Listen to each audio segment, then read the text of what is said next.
Hello guys, मैं हूं अमित और आप सबका स्वागत है BladeXYZ में। गाइज धीरे धीरे टाइम के साथ में हम बहुत सारी चीज़ें भूलते जा रहे हैं जैसे जैसे टेक्नोलॉजी बढ़ रही है और हमारी जो पुराने टाइम की चीज़ें थी वो अब धीरे धीरे हमारी लाइफ से हट रही हैं।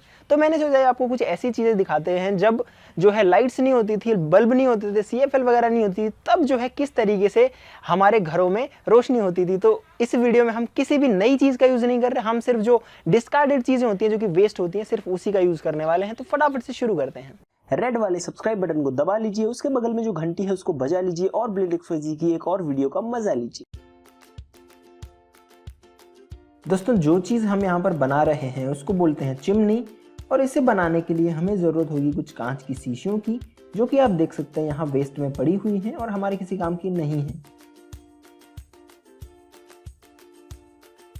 सबसे पहले तो कांच की बोतल को धो करके साफ करना होता है, और यहाँ पर जो बोतल हम यूज़ करेंगे वो सिर्फ कांच की ही होनी चाहिए, और उसके ऊपर जो कैप होती है, जो ढक्कन होता है, वो किसी मेटल का होना चाहिए, यानी कि प्लास्टिक की कैप वाली बोतल हम यूज़ नहीं कर सकते। हमारी चिमनी यानी कि लैंप का ऊपर वाला हिस्सा बनाने के लिए हम यूज़ कर रहे हैं साइकिल की पुरानी ट्यूब का वो वाला हिस्सा जिसमें कि हवा भरी जाती है, जो कि मेटल का होता है, और हम इसको रबर से अलग कर रहे हैं प्लायर की मदद से खोल करके। ऐसे तो क्लीन करने के बाद में हमारी बोतल साफ़ होगी, लेकिन मैं यहाँ पर यूज़ कर रहा हूँ एक ट्रांसपेरेंट बोतल का, जिससे कि हम इसके अंदर की चीज़ें आसानी से देख सकें। और दोस्तों, बोतल के ढक्कन के ऊपर हमें एक छेद करना है, एक होल बनाना है, जो कि आप देख सकते हैं कुछ इस तरीके का है। और अगर हम यूज़ करते एक ब्लैक कलर वाली बोतल का तो इसके ऊपर भी हमें होल बनाना होता। और अब इस होल के अंदर साइकिल की ट्यूब का जो मेटल वाट था उसको हम डाल देंगे नीचे की तरफ से, और कुछ इस तरीके से बाहर निकल के आ जाएगा, और जो ऊपर वाला हिस्सा है उसको हम इसके ऊपर कस देंगे ताकि इसके ऊपर फिक्स हो जाएगा। हमारे लैंप की बत्ती बनाने के लिए मैं यूज़ कर रहा हूँ एक कॉटन की रस्सी का। इसके अलावा किसी कॉटन क्लॉथ का या फिर कॉटन की यानी कि रुई की बत्ती का भी यूज़ किया जा सकता है, लेकिन शर्त यह है कि ये कॉटन का ही होना चाहिए, इसके अलावा कुछ भी नहीं होना चाहिए। और लगभग आधा से 1 फीट की रस्सी की ज़रूरत हमें यहाँ पर पड़ेगी, और इस रस्सी को हमें जो हमारा ढक्कन था बोतल का उसके अंदर की तरफ से कुछ इस तरीके से डालना है कि दूसरी तरफ से ये बाहर निकल के आ जाए। हमारे लैंप को जलाने के लिए हमें ज़रूरत होगी फ्यूल की, और यहाँ पर हम यूज़ कर रहे हैं केरोसिन का यानी कि मिट्टी के तेल का, और इस बोतल के अंदर लगभग आधा हम इसको भर देंगे मिट्टी के तेल से।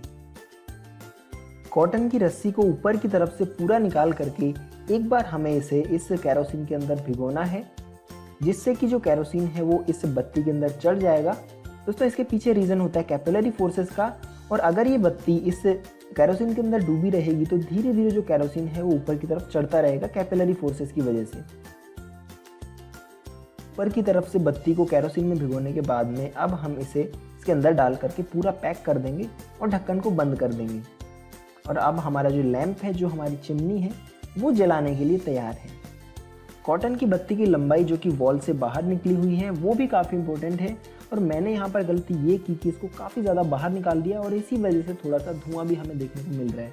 लेकिन अगर ये इससे अंदर होगी और ठीक अमाउंट में होगी तो जो धुआं है वो आप देख सकते हैं ज़्यादा नहीं निकलेगा, और हमारी जो लैंप है वो तैयार हो गई है। दोस्तों, इस लैंप को मैंने सरसों के तेल के साथ में भी ट्राई करके देखा है, लेकिन वो इतना सक्सेसफुल नहीं रहा, क्योंकि जो सरसों का तेल है वो बत्ती के अंदर ऊपर नहीं चढ़ पाया, और जो बत्ती है वो सिर्फ 20-30 सेकंड के बाद में ही बुझ जा रही थी। लेकिन ये जो है बिल्कुल अच्छे से काम कर रहा है। तो गाइज, आज के लिए इस वीडियो में बस इतना ही। अगर आपको ये वीडियो अच्छी लगी है तो इसे जरूर से लाइक कीजिएगा, शेयर कीजिएगा, और हमारे चैनल BladeXYZ को जरूर से सब्सक्राइब कीजिएगा। दोस्तों, अगर आप चाहते हैं कि इस तरीके की और वीडियोस हम बनाएं जिसमें कि पुराने टाइम की चीजें या फिर रिसाइकलिंग की वीडियोस, तो फटाफट से कमेंट्स में बता दीजिए। तो चलिए फिर मिलते हैं अगली वीडियो में, तब तक के लिए नमस्कार।